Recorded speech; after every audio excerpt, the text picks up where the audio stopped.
The Bernstein Bears' Trouble at School. When a problem at school is kept secret too long, it can grow till a cub thinks that everything's wrong.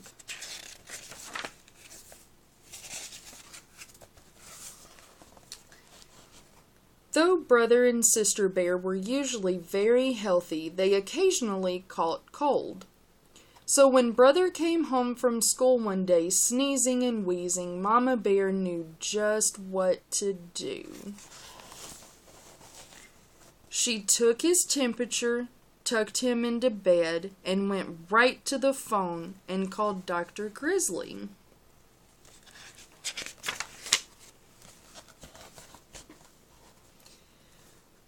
Sneezing and wheezing and a temperature of 101, said Dr. Grizzly. Keep him in bed, give him plenty of fluids, and keep him home from school until his temperature is back to normal. Mama followed the doctor's orders, and little by little, brother's temperature began to go down. I feel a little better, he said. May I get out of bed? I'm afraid not, said Mama. The doctor wants you to stay in bed. But there's no reason why your stay shouldn't be as pleasant as possible. Papa, she called, would you bring up the portable TV?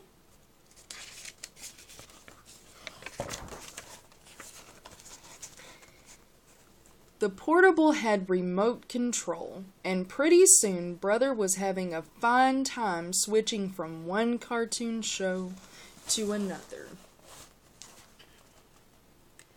When he tired of TV, he got out his comic books, and when he tired of those, Mama brought him his dinosaur collection. There was no doubt about it, except for his sniffles, Brother Bear was having a pretty good time. So when Sister Bear brought home a folder of schoolwork for him, he hardly looked at it. He was much too busy having fun.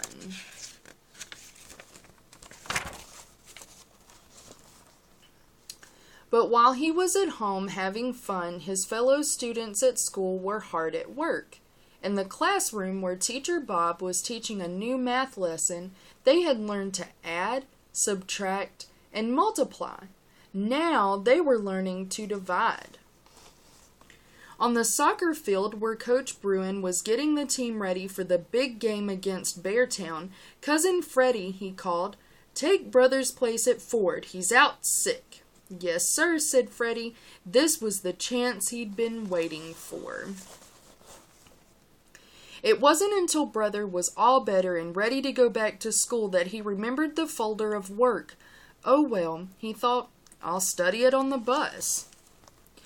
But that's where he heard about Freddie and the soccer team. He was so upset he forgot all about studying.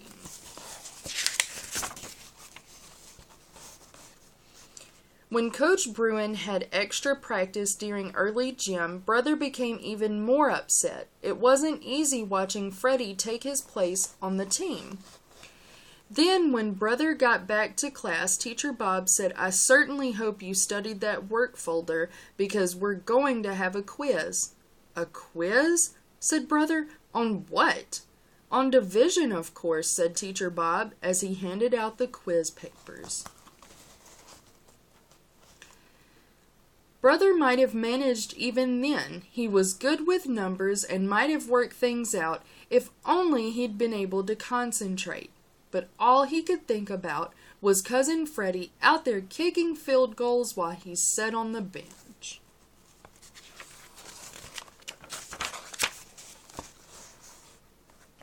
The quiz was a disaster. Not only did Brother get every problem wrong, but Teacher Bob wrote on the paper, "Very poor, must be signed by parent."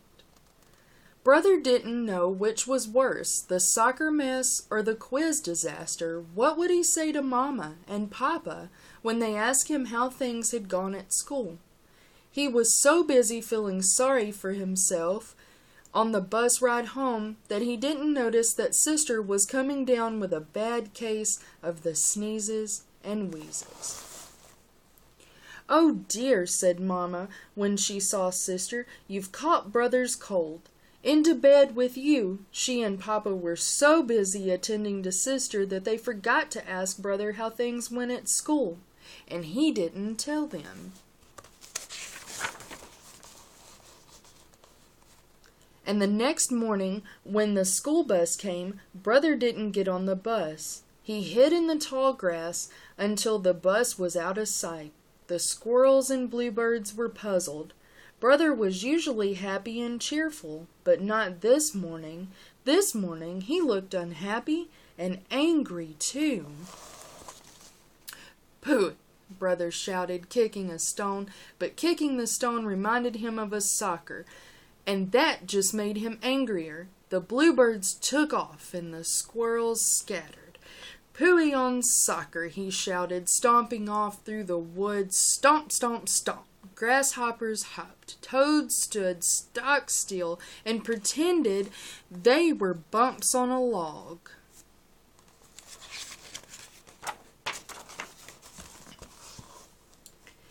"Pooey on school," Brother shouted, stomping out of the woods. Pansies hid their faces. Ladybugs flew away home. "And," he said, reaching into his school bag, "pooey on division." He had came to the top of a big hill. He took out the quiz, folded it into a paper airplane, and sailed it high into the air. The hill overlooked a swampy, overgrown bog. As Brother watched the quiz circle and swoop, he noticed something out of the corner of his eye. A familiar house at the edge of the bog.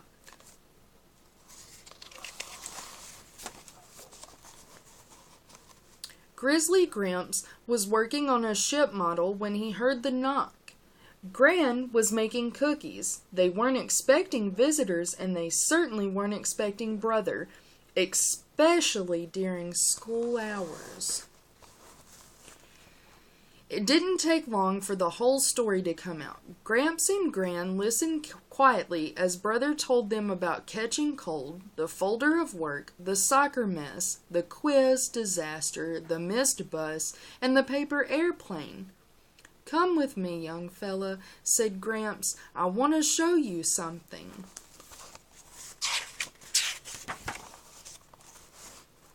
Gramps took Brother by the hand and led him deep into the bog.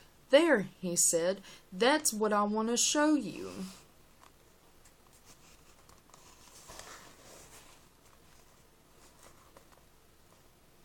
It was a very old wagon sunk almost out of sight in a muddy pond. "How did it get there?" asked Brother. "It wasn't easy," said Gramps. "I went to a lot of trouble getting that old wagon into this swamp." Then with a twinkle in his eye, he said, "Just the way you did getting in over your head at school." "It happened a long time ago when I took a wrong turn, just the way you did when you didn't study that schoolwork that Teacher Bob sent home. Well, instead of admitting my mistake and backing up, I just pushed ahead until I was in so deep there was no getting out."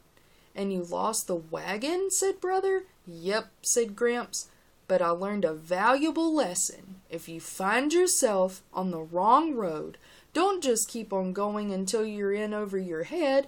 Back up and start over on the right road." "How am I going to do that?" said Brother.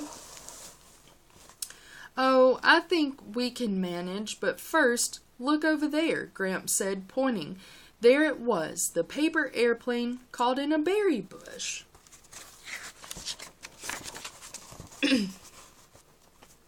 "What do you think they'll say?" asked Brother later as they bounced along in Gramps' pickup. "We'll find out soon enough," said Gramps, pulling to a stop in front of the big tree house. "And let's not forget Gran's bag of cookies. They're her finest." Mama and Papa weren't exactly pleased when they heard about the big mess Brother had gotten himself into, but they didn't holler and pound the table either, not even Papa. He looked like he might be going to when he saw the paper he had to sign. Gramps had tried to flatten it out, but it was still pretty wrinkled. "What happened to this?" he asked.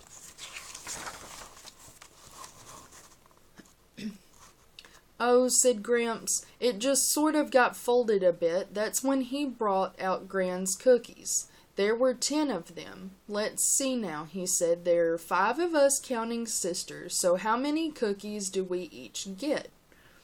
"2, of course," said Brother, dividing them up. "Don't look now, young feller," said Gramps with a wink, "but you just divided 10 by 5. "Is that all there is to dividing?" said Brother. "That's all," said Gramps. "Come along," said Mama in a no-nonsense voice. "Where are we going?" asked Brother. "To school," Mama said as they got into the car. "But it's so late," protested Brother. "It's never too late to correct a mistake," Mama said, and off they went. Brother got to class just in time for a retest. The class hadn't done very well on the division quiz, so Teacher Bob was giving them a second chance. Brother really concentrated and did much better. And that afternoon he got a second chance at soccer too. It was the day of the big game against Beartown, and things weren't going very well.